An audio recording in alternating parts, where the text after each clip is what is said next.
Hey everyone, Jim Phoenix here, and we've got Anthony M Carro for today's podcast.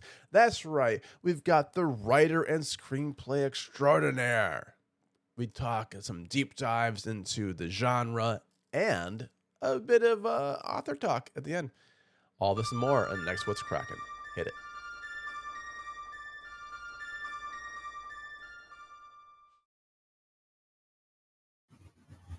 Hey everyone, Jim Phoenix here, and in today's What's Cracking, we've got none other than Anthony M Carro. And if you know anything about horror, you know Anthony M Carro. It's a pleasure to have you here. I'm so glad we can make this work out. I have a few questions for you, and I'm going to flip back and forth between author and then movies. Author, movies, author, movies. Sound good? Awesome. Yeah, it sounds great. It's great to be here. Very, very cool. Now, for your author work, did that come before the screenwriting work? Yes, and yes and no. What happened was I originally wanted to write prose when I was very young, and I found my way traveling through the film industry in Hollywood, and as an assistant working in offices and things like that. And I was a creative person. I think I was an idea person, but even though I was working or had done a lot of writing, a lot of nonfiction writing, that a lot of my published work, original work, were nonfiction. A lot of nonfiction for magazines, smaller magazines, mid-sized magazines, on horror movie themes and histories and things. I mean, I still do that today for horrornews.net. But I was thinking, story-wise, I was always thinking more like a producer. I think that's development. If for those of you unfamiliar with that sphere of the movie industry, development would be the development of a screenplay, or eventually it has to be the development of a screenplay because that's what they focus on, the story. But it doesn't always start as a script or a commission script. It could be a novel or rights to a true story or whatever. Okay. And I found myself in development, and I started to write. I started to try my hand at doing my own screenwriting, but I kind of geared more towards producing, and then I kind of shifted into becoming a writer in marketing related writing, copywriting, and all that. And when I was younger, I loved the Martin H. Greenberg short stories. He was an editor, and he put out a bazillion compilations. I mean, when Francis Ford Coppola's Dracula came out, there was a Dracula, Prince of Darkness, short stories by all the top names at the time. And Christmas time, he came out with Ghost of Christmas Past, Present, Future collection and all this. I mean, it was great stuff. And then there were other guys like, Hot Blood by, Jeff Gelb and all that. And a lot of the paperbacks from hell. I was a big paperback from hell reader. So I think that in my reading habits and my writing habits, I kind of was into nonfiction, almost 80-85%, unless you count comic books. Yeah. For books. I mean, I was still a comic book reader. I read, consistently read on and off for 20, 25 years. What happened was I never gave up on reading non-fiction. I would get like Michael Crichton's stuff, or if something grabbed my eye, I would get it. But I was mostly a fiction consumer. And I wasn't really concentrating on fiction until maybe 4 years ago. And when I wanted to do some writing, I didn't want to do screenplays. I wanted people to actually see the stuff. So I geared myself more towards trying to write short stories or writing novels and all that. But from having worked in development, I knew that it's wise for a writer to take on what they can handle. And since I had not written a novel, I was not going to write a novel right out of the park. I knew that a novelette, aka something that was 50 pages, or a novella, like 100 pages, 120, 90 to 110 pages or whatever. I think that's where you kind of belong for me anyway, starting out, not to tackle something that turns out to be 300 pages, because remember, you have to edit it, you have to tie up all the plot holes, you have to make sure Right. everything makes sense. You have to, do you have a manageable number of characters, or are there too many or too little, or all that? And you don't want all that, with your first work, at least for me. Um, you know, for me, jumping into something that would be 250, 300 pages, no, I didn't want to do that. So I started focusing on shorter stories. And when I went back to Los Angeles, I was focusing on looking for production assistant jobs, grip jobs, things like Right. that. I didn't want to go back to development. I wanted to get to be on set. And while I was doing that, I was also fiction writing. So both of them kind of converged. But luckily, So when you're doing this, do you think it's because when you and I both started, e-readers weren't a thing? No. We had to have the paperback. We had to have the magazine. We had to have the paper copy, right? Yeah. Oh, yeah. And that made us read more. Yeah. Now it's kind of like you have the e-reader, 2,000 books are on it. You probably read one, I remember I absorbed a lot more. This is, man, it's like you're almost forced to skim a lot of stuff. And you're also, in a way, I got to put my laptop on the table and go about my business. And I have Netflix on in the background because I got to, just for career-wise, professional, I have to catch up on this stuff. And I just don't have time to sit there and watch the whole thing. So a lot of it is just like I'm catching it in the background. You know what I'm saying? So, and same with reading. I have to skim a lot of it because so much of it's out there and so much it moves so fast. But back in the old days, yeah, man, I mean, you got a book and that was it.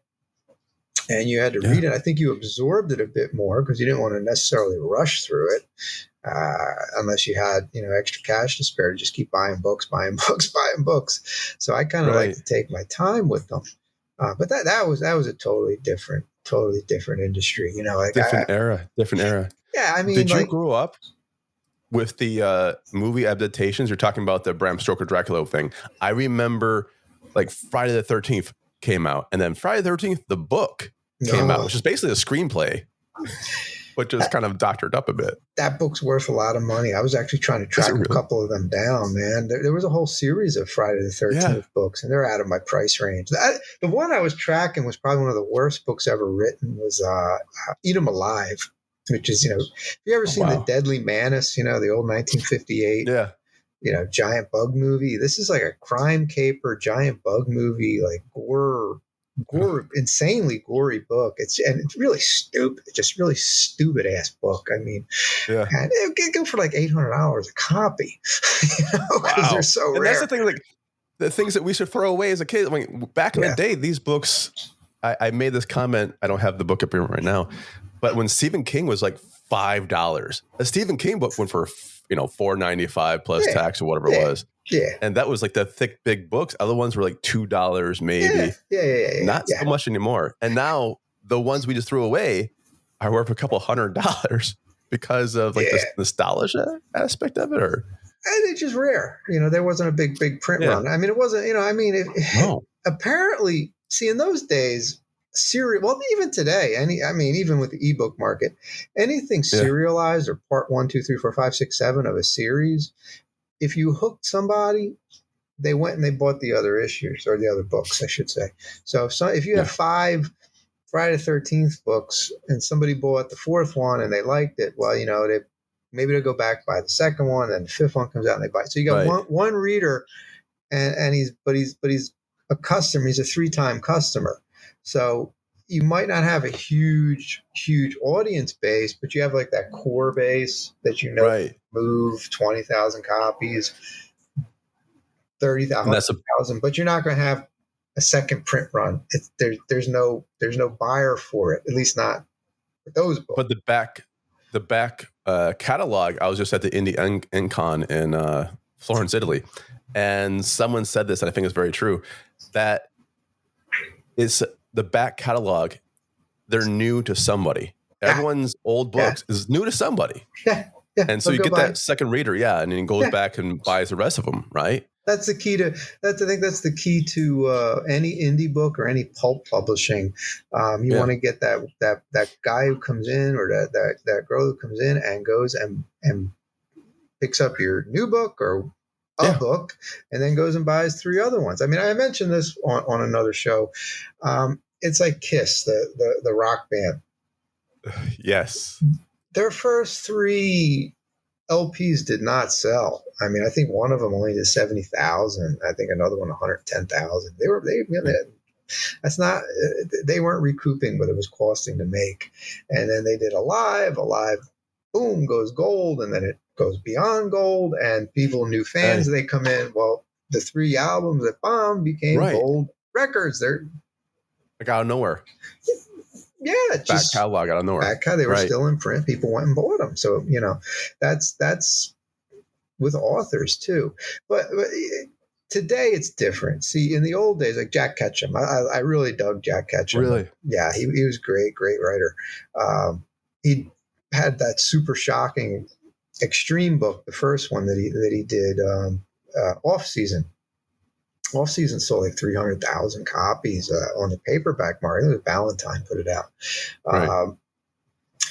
One of many books that sold 100,000, 200,000, 300,000 copies. Like in those days, it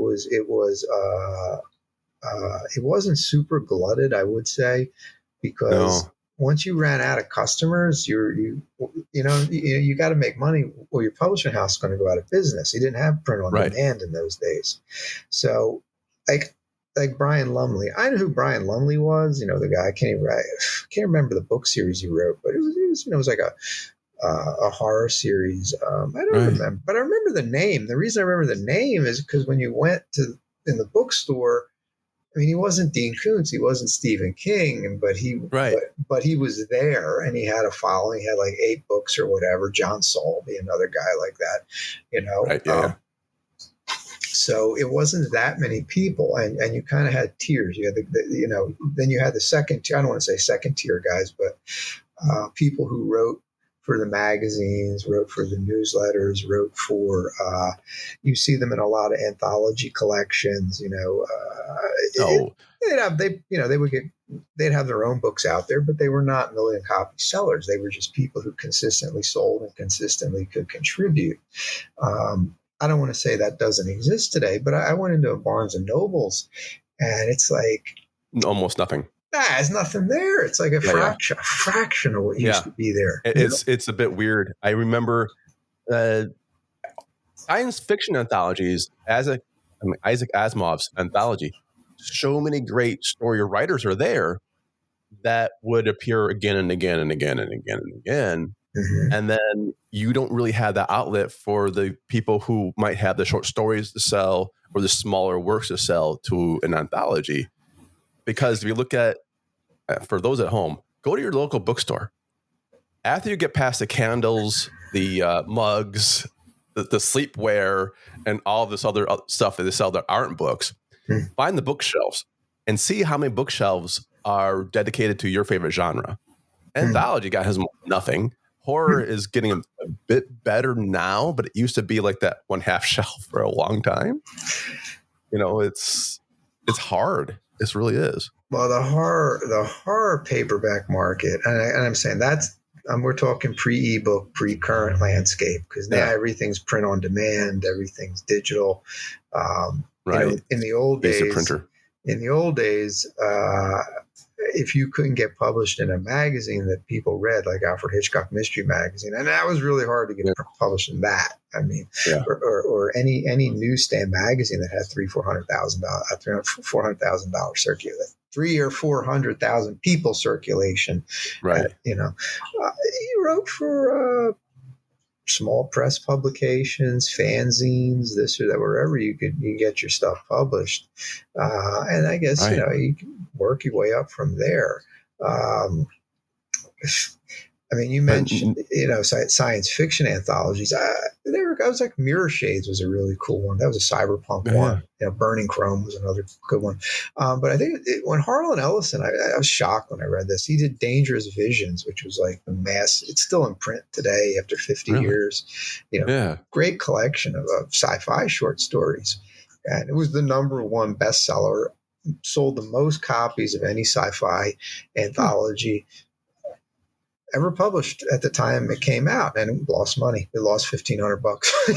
It's just that just tells you the whole thing. But you're right. A lot of it came from, if you could get into a fanzine, great. That's a stepping stone to the next area. Great. And that's a stepping stone to the next area. Some people started as newsletters, like the actual. We hear newsletter, we think about the email we get. No, newsletters you had to buy and subscribe to. Yeah, I mean, and they would send them to your house. Like I used to subscribe to a billion of them. I mean, this is before the internet, like back in the 80s and in the early 90s. $1, quarter, 50 cents, $2, and you would get Xerox stapled newsletters from very obsessed people writing on a lot of crazy different topics. Like, I don't like to single anybody out, because then I got to leave so many of them out. But one of the, Spaghetti Cinema is always the one that sticks in my mind, because that was it was like 8x11 stapled, tape, on spaghetti westerns, and it was like really, you couldn't go on the internet and type in spaghetti western and read 50,000 million pages. I mean, in those days, you couldn't even get a book on. I don't even think there was ever I don't think there was any major books about it. No, the spaghetti western is very specific. Like, I can only name the ones that Clint Eastwood were in. I don't know if any other spaghetti westerns exist beside Clint Eastwood's. Oh, there are a lot of them. There has to be a ton of them, though, right? But we see the genre as the one that rises to the Titanic iceberg when we see the tip of it. Well, a lot of people didn't know they were seeing a spaghetti western until they went into the theater and it was dubbed. It wasn't like they were going to tell them that on the advertisement, right? Because that actually a lot of people didn't dig dubbing. But today's landscape is a lot different. Today you can self-publish on a lot of platforms, and you have ebooks, and it eliminates the need to go and shop. It eliminates where you have 10 manuscripts, nobody reads them, you're trying to shop them around, and quite honestly, a lot of times their stuff's commercially viable and probably better than a lot of the stuff they're publishing, but it didn't see print. And now today, there were always vanity publishing services, but they costly, and they still exist today. But they still exist. They're print on demand. But print on demand we've got things like, well, the monster in the house right now of Amazon, who used to be just a bookseller, by the way. Yep, I remember that. We have Book Vault, who does an amazing print on demand, especially if you want anything in color inside of it. Amazon will charge you the entire book as color. Book Vault only charges for that page in color. So if you want to do comic books, if you want to do anything that's going to be great, I always, Book Vault is the best in town, I think.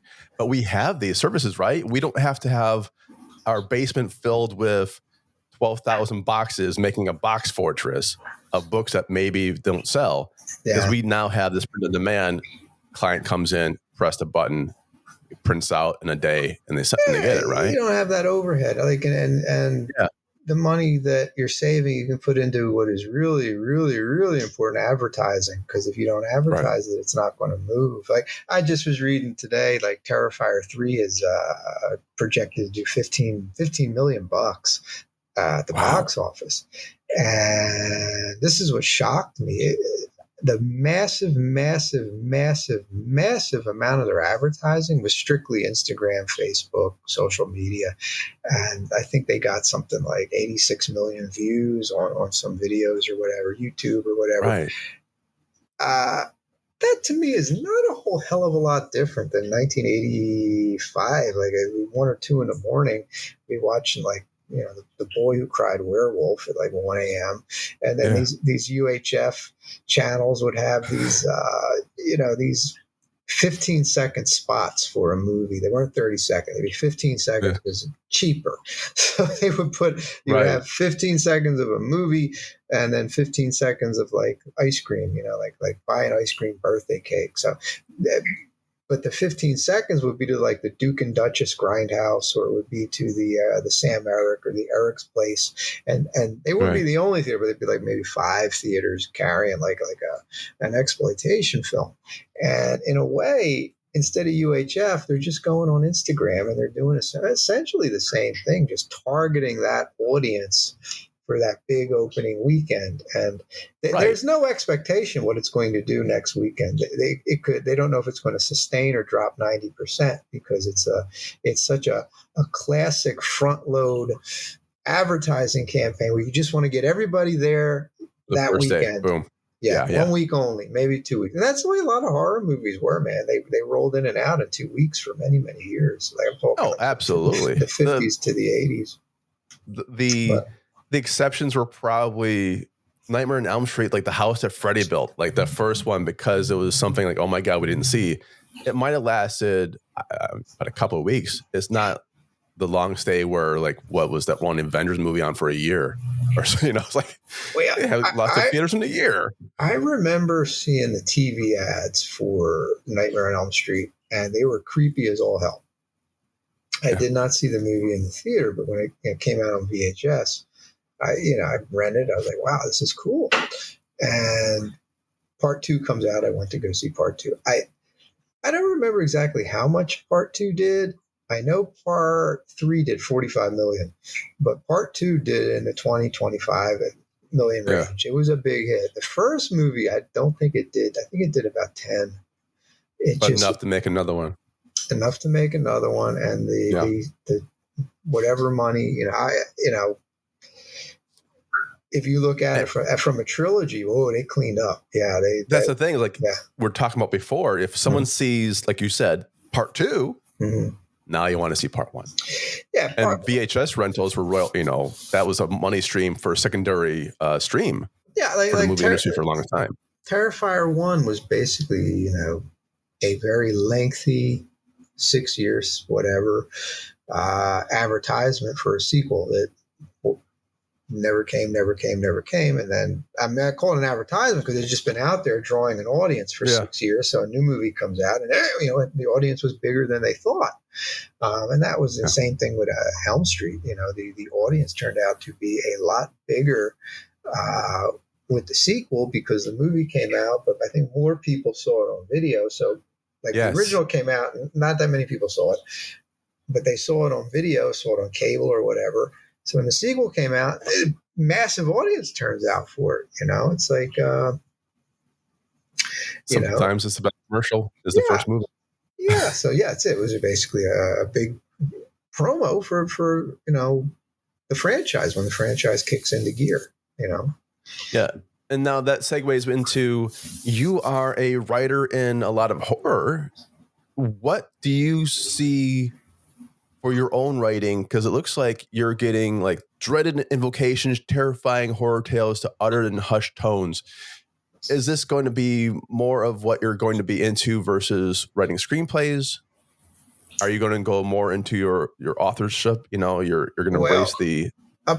I was commissioned a while back to do a screenplay, and it came out very well, but the financing and whatever just didn't materialize. Right. Which John Carpenter wrote a lot. He wrote a mini series for The Beast, Peter Benchley's The Beast. They made it, but they didn't make it with his screenplay. So a lot of times, people get commissioned for works that don't come out. Yeah. But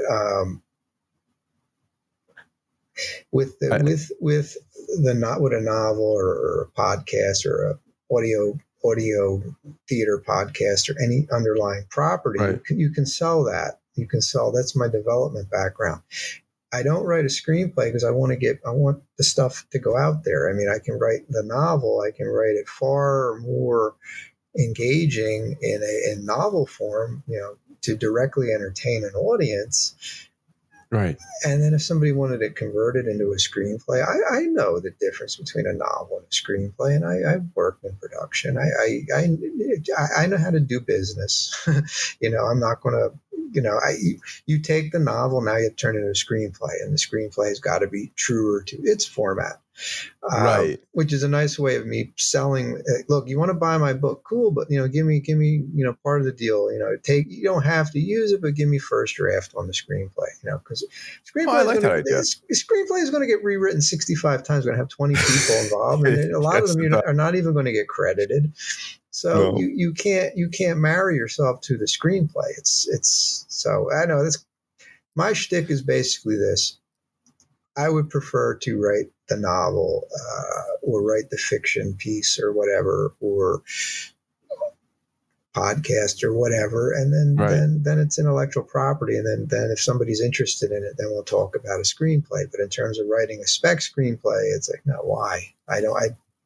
It wouldn't make sense for me, because I dreaded, like my previous books did not sell that well. But dreaded Invocations, because it was marketed better, and or marketed more comprehensively, and had a price, I think, that befit an author that nobody ever heard of. It moved. It was a modest success so far. It's still in print. It's still, it sold a copy yesterday, and it got about 500 pages read on Kindle Unlimited. I mean, I know some people get 4,000, 10,000 reads a day, but they've been at it a lot longer, and it's a lot of live and learn. You have to set your own concepts of success. And I used to do spec scripts, and I used to be the person that do for rewrites for some. And you're right, it's really weird because by the time you're done with it, 12,000 other writers also write something, and you might not get credit at all. And so the movie you wrote won't be the one on screen necessarily. Whereas a book, the book you write is the book on the page. Yeah. And they don't take that away. Right. And there's, I know people don't like to talk about this, but there's promotional benefits to having something in print. You can always cut a press release on it. You can always, even if you haven't marketed in 6 months, like I said, it can be new to somebody else and new to someone else. You could book yourself on a podcast to talk about a book you wrote 6 years ago, and they don't know if it's 6 years old, unless you tell them. And you can slap your face on a blog article or a social media post with the book next to your face and your name, and send it out there, and you can promo it. You can't really do that with a screenplay. I mean, you can. You can say I finished my screenplay, or I won this contest, or I got second place in it. But I just think that something direct, content wise, like either a book, I'll put it this way: if I were just only doing spec screenplays, I'd still want to get myself out there somehow, like on like Instagram or something like that, like maybe gimmick Instagram, where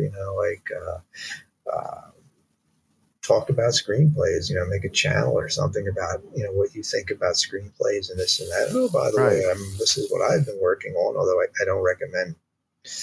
don't even remotely recommend talking about work that I wouldn't put it out there unless you were really protected, i.e., and copyrighted and all that. And a lot of the if you are doing a spec, so that's going to be mostly you. But if you're going to work on something to fix up, like they used to call it script doctoring, I guess, where you might be underneath the NDA for a long time. So you're like, hey, what are you doing next? I can't tell you. How about after that? Yeah. I can't tell you. Yeah. What's the last 5 things you did? Can't tell you. Yeah. I've had some NDAs. You sure you're right? Like, I'm sure I write. I just can't tell you anything about it. I've had some NDAs for like some reputation management work I did, like press releases and things like that. And you want to tell people because it's like it's cool stuff, but you can't. Yeah, you can't. You can't at all. Yeah, I don't even tell people I've done press releases for. in general, I know a lot of times I don't even mention it because a lot of it's NDA stuff. So Right. I can't. It's like you can't talk about it at all. And that's sometimes part of the more frustrating thing about, like, hey, here's my like portfolio. And you can't list anything you've done for a while. Yeah, we're just talking about it in general, just generalizing. Yeah. But I mean,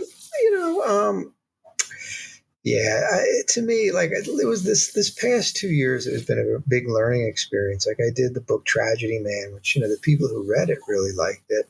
And that was serialized first on Amazon's smaller serialized platform before coming out as a book.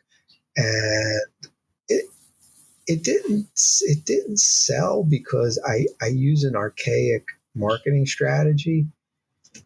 Really? Yeah, it's just I thought about the big open, like try to massive open advertising sale and all that. I mean, that's a publishing house thing. Like for an indie author, you're picking up people here and there. Like you can do when it's new and it's a completely new book. Yeah, I mean, you still want to open it. You want to open it because they'll bump you. Yeah, Amazon especially. Yeah, so nobody's read it, so you might as well grab as many people as you can.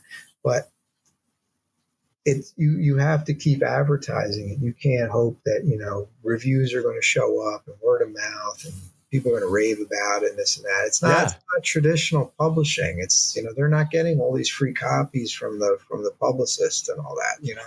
So you have to just keep running ads. And I kind of like to do it like this. Like you run them for a while, then you cool it off, and then you come back. And they go up and down. Yeah, because sometimes you don't want to keep spending money to reach the same people, and people already bought it. Right. And for serial, did you wait for the first like 1 or 2, maybe sometimes even 3 to be done and then push it all at once? No. Or did you do 1, 2, and 3? Okay. No. What happened was I would generally not start anything until I knew how it was going to end. And that's, again, that's coming from my screenwriting background. Meandering screenplays are disastrous. Meandering books, you can get away with it. Unless you're really meandering, unless you're really getting into subplots that, that are muddling your work. So what I would do is one of the best bits of advice I ever heard was if you know the ending, you'll build towards it. You'll know what you're writing towards. Now, not everybody does that, and it's not right or wrong. It's some people like to write by the seat of their fly by the seat of their pants. Right. And some people will say don't do that, but there have been many people who've done that and done great work. But as for me, I kind of need a bit more structure. So I kind of like to have a premise, like a general premise of what I want to write about, who I want to write about, and what their general goal is, just in general. And then I stopped thinking of like random scenes and stuff that's cool and all that. And I said, okay, what's the end look like? What's going on at the end? And then once I can come up with how it ends, then I kind of create a middle. Doesn't mean I have to write it. Doesn't mean I have to write all this or have to be super detailed. I just need a brief outline, like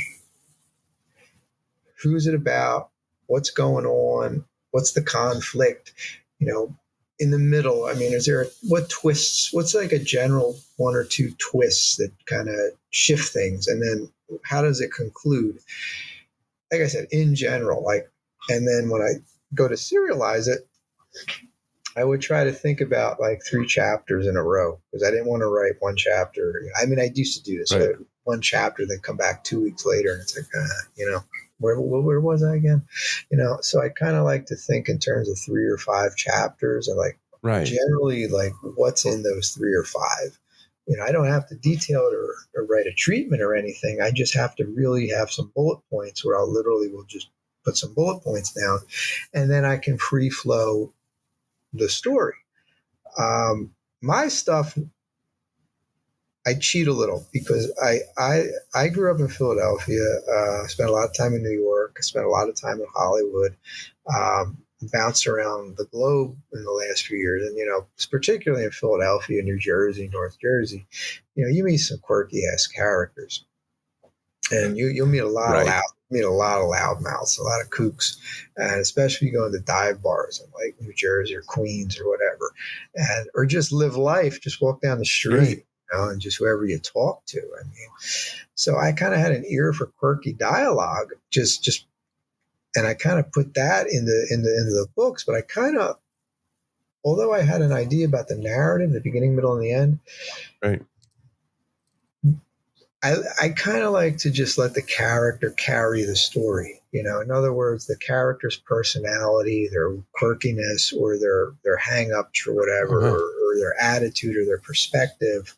It's always focused on them. Like Chinatown would be a screenplay that has that kind of approach, where you're reading through somebody else's eyes, Right. You're experiencing it through somebody else. Now, never deviates from having a good beginning, middle, and an end, but it's just not. It just comes alive more, becomes more character driven, and that's really what motivates me to do it. Because if I just had to write a plotter, then it's just generic point A to point B to point C. Okay, it's over. Nah, it's got to be the character. Yeah, that kind of keeps me moving.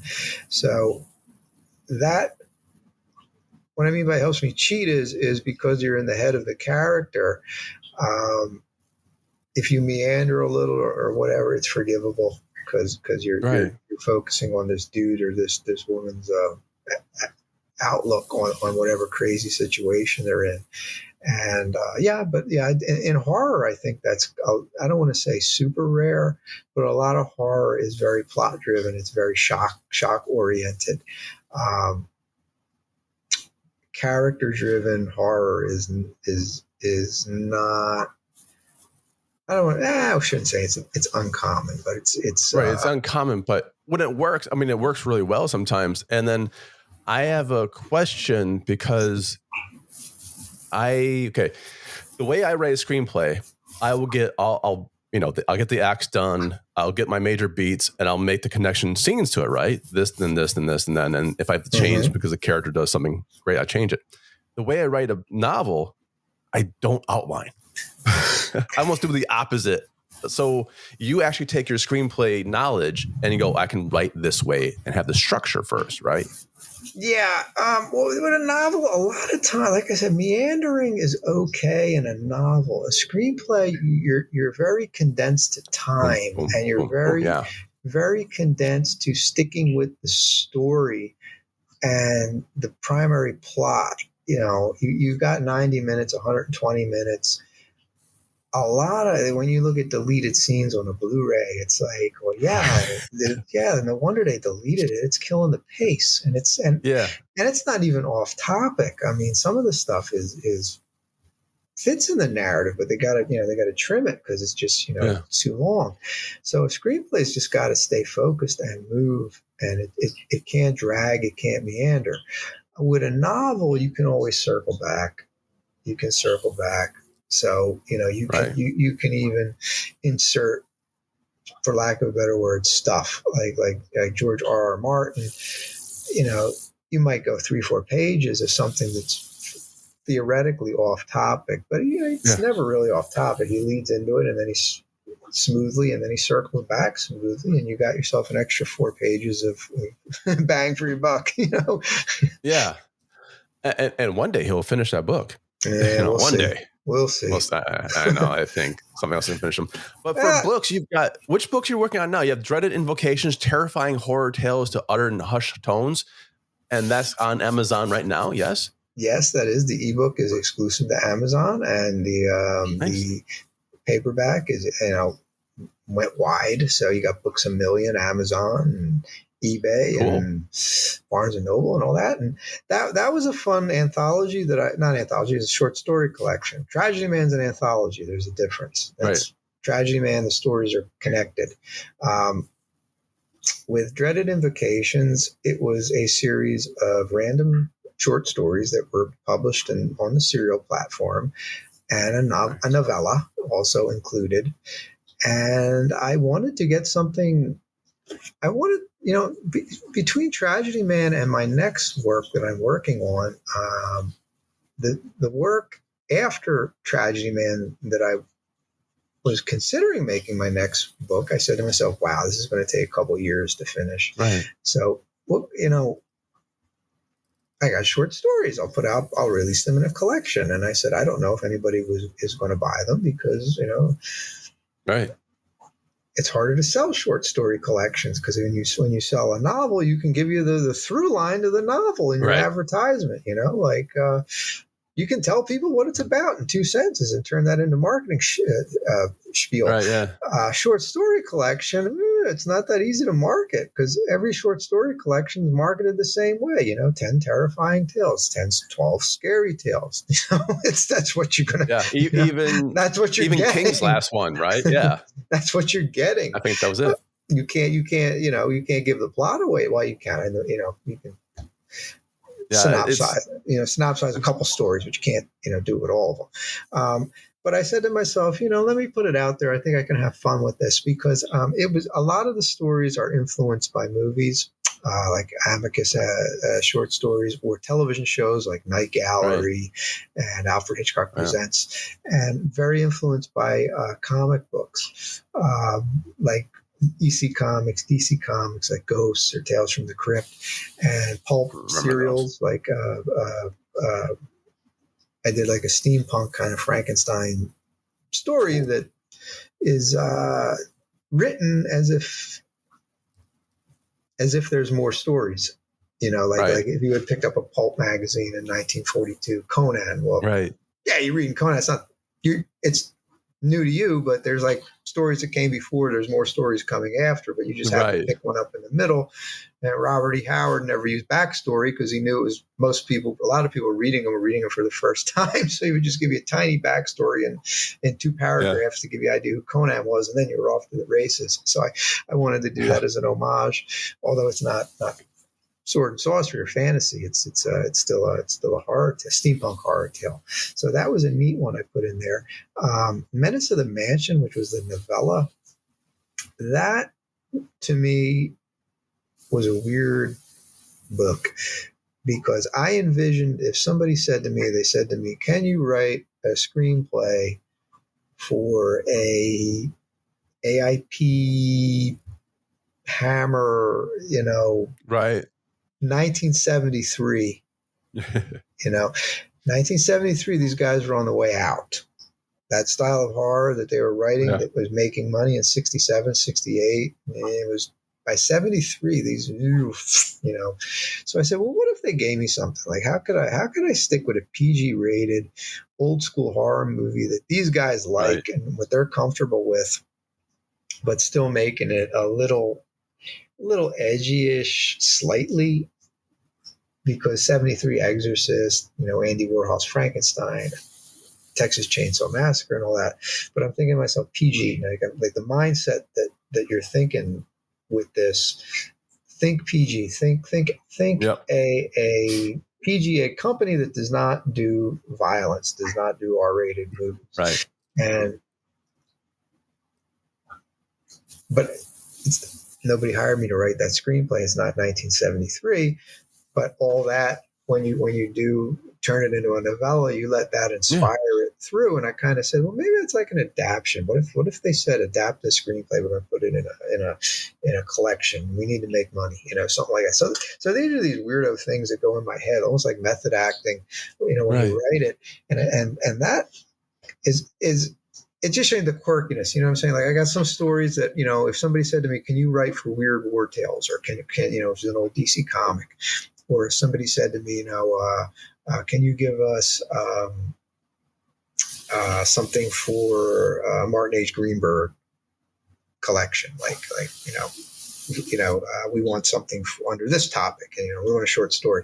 So all these different things it wasn't like I was in one mindset of writing a particular type of story 13 times. I would have bored me. So I played around with a lot of different things doing it. And like I said, I priced it low. I put it on Kindle Unlimited, and I, spent quite a bit on advertising it.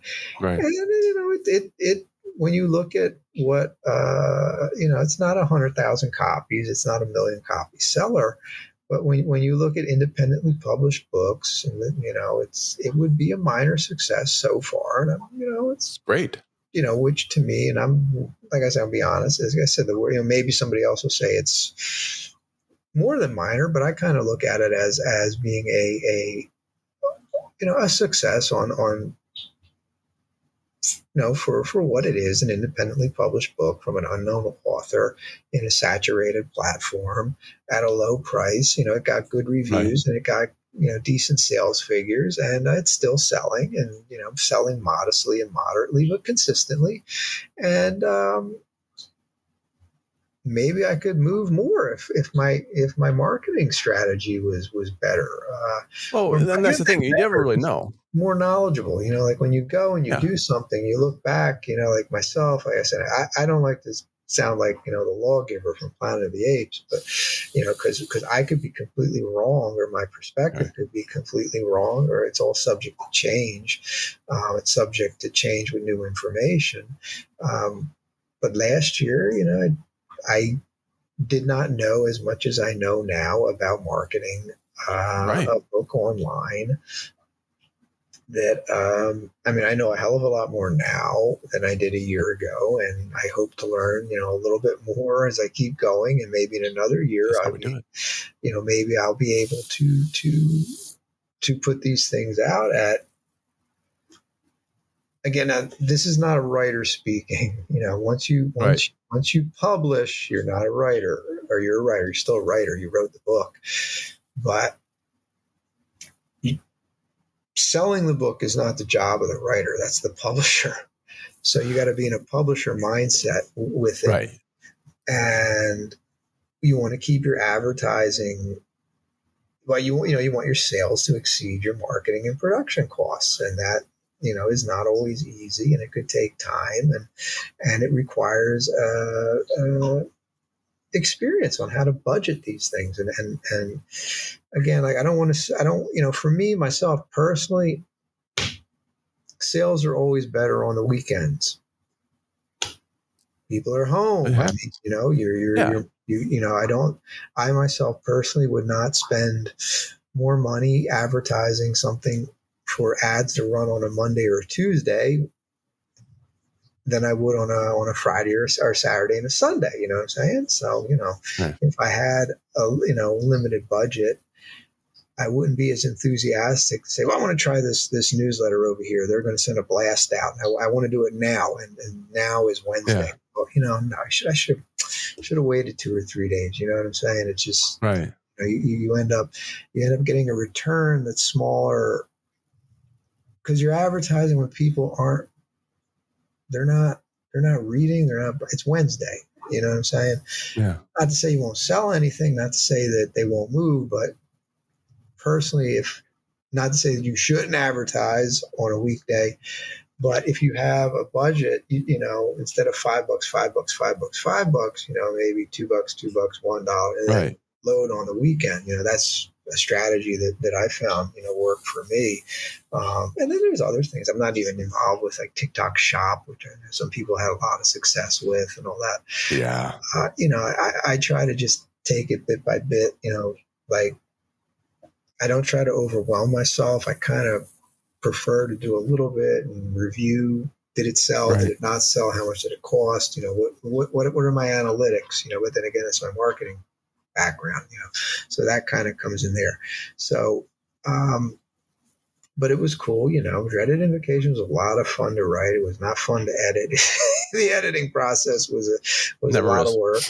But I improved, because my next work, a sci-fi work, I edited a lot more before I put it out on a serial platform. Instead of 1 or 2 edits, now I do like 5 or 6. Why? Because when I want to put it out, when I put it out as a book,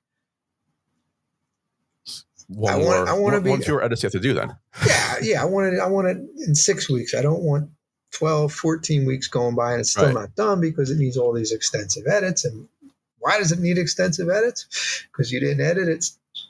I didn't edit it as well at the beginning. Right. So now I got a plot hole. Now I got to go, and now I got all these pages. Now I got to go through everything.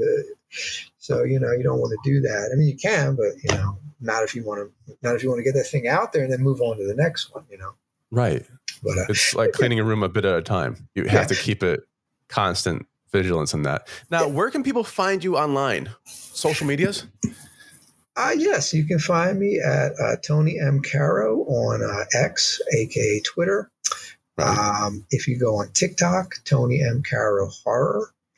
I have a Facebook page for horror and for comic books, but cool. I'll put links on that on Twitter because the links on Facebook are like that long. And what else I got? I got a podcast, Comic Book Ruminations, which I just started up, which is audiobooks. So you can see the links to that on my X profile. That's amazing, Yeah, of course, I got the Amazon link for Dreaded Invocations, and my daily posts are mostly on trivia for movies or comic books or pop culture or nothing controversial. I just like to post. If I see a cover of a book I read, I'll give you a paragraph of what I liked about it. I don't do negative. I don't do bad reviews. That's cool. No, we stay upbeat and positive unless talking to me. We need that. Unless talk to me privately, I'll trash a lot of people. People need positive reviews. I mean, someone put effort and time and spirit and blood into that project, right? I have zero interest in spreading anything negative. If I don't like something, I just why? I'm not going to talk about it. If I see something I like, I'd rather, I mean, it's like Joker. Okay, I mentioned the new Joker movie tanked because the movie nobody wanted to see, I've not seen it, but I've heard that they went completely away from. It's not even a sequel. Nah, it's just it's a musical wackiness, and nobody wanted to see it. Re-imaging of it. But that's about my level of negativity. Yeah. Everything else is just historical stuff or positive stuff. But I've been doing that, man. Also, I want to give a little mention about the movie stuff. I actually try to get back involved with that. And that's another little thingy with books and comic books and this and that, and independent authors and writers and producers. Like, a lot of crowdfunding, Kickstarter, and all that cool stuff. Right. And that creates opportunities and access. It's radically different than what existed just maybe 10 years ago. And I kind of I would like to get back into production. I like to launch a development company, and my little Night Plate Publishing, which is the imprint I use for my own books. I'd like to do other people's books one day and expand it to motion picture development, podcast development. Although I do have a nonfiction podcast. I'd like to get a radio theater podcast up and running. Those are always fun. Yeah, I remember those back in the day. We had the radio theaters a couple of times. They're very successful for podcast because it's got the entire story there, and people remember when there was a radio. It's like nostalgia at this point. Like, oh yeah, I remember this now, and they'll sit down for it. Yeah, I still call it radio theater. I just call it myself. Yeah, old time radio. Although old time radio that's theater, what it was. Yeah. Yeah, and then radio theater just disappeared. It just the shadow knows. It just disappeared. They tried to keep it alive in the 70s, even in the 80s, but there's no audience for it. But with podcasting, I started saying, "Oh my God, they're going back to audio theater, audio drama, radio theater. Wow!" And it works, and people download some of this stuff by the millions. There's a market for it. It's just no longer terrestrial.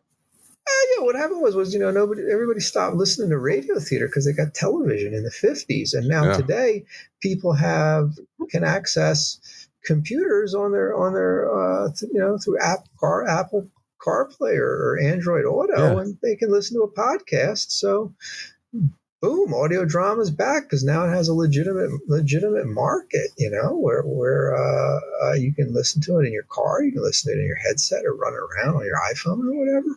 And look at all the content now that exists. So absolutely. Sounds like you're very busy, So thank you for taking the time to be here. And I appreciate it.